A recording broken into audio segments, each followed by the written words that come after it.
L'hôpital de dermatologie, 7h45. Un autre rendez-vous de l'histoire se dessine ici, ou plutôt, l'ancien président de la République Amadou Toumani Touré avait un dernier rendez-vous avec son peuple ici, en attendant l'hommage des autorités.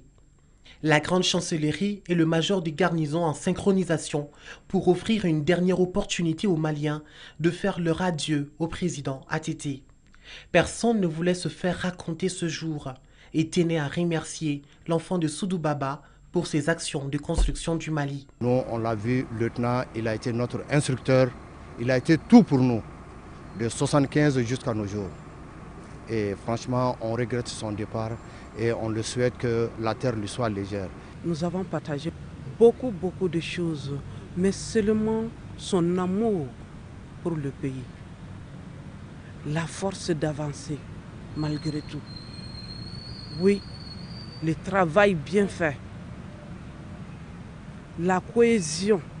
Voici l'homme qui a prôné le consensus. 8h45, le cercueil du général Touré apparaît. Il est porté par les 8 élèves officiers sous les regards émus de nombreux anonymes. Sous bonne escorte, les pas mesurés, le général d'armée est embarqué dans le véhicule présidentiel, entouré des motards et des véhicules de la police militaire. La famille politique, les anciens compagnons et frères d'armes se lancent ainsi dans un cortège funèbre à travers une haie d'honneur constituée par toutes les personnes venues pour l'occasion. Ils étaient des dizaines de milliers de personnes unies dans la douleur à accompagner et saluer le corps durant tout l'itinéraire. Un grand moment d'émotion vécu d'abord dans les silences, comme si personne ne voulait perturber la quiétude de l'illustre disparu. Quelques minutes plus tard, la foule est incontrôlable. Le véhicule roule 0 à l'heure et chaque pas amasse avec lui son lot d'anonymes. La ville était presque à l'arrêt au passage du cortège de l'ex-Institut Marchou, en passant par le monument de l'Indépendance jusqu'au monument de l'Hippopotame. Des cris, des applaudissements, des témoignages, des chaudes larmes, la scène se passe de tout commentaire.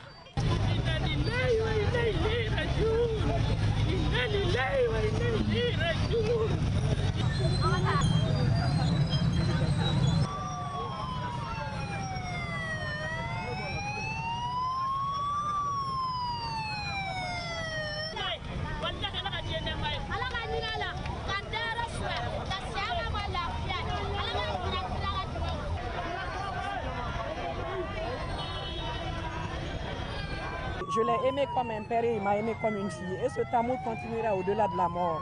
Je ne pouvais pas ne pas être ici aujourd'hui. Je suis venue de Paris hier soir.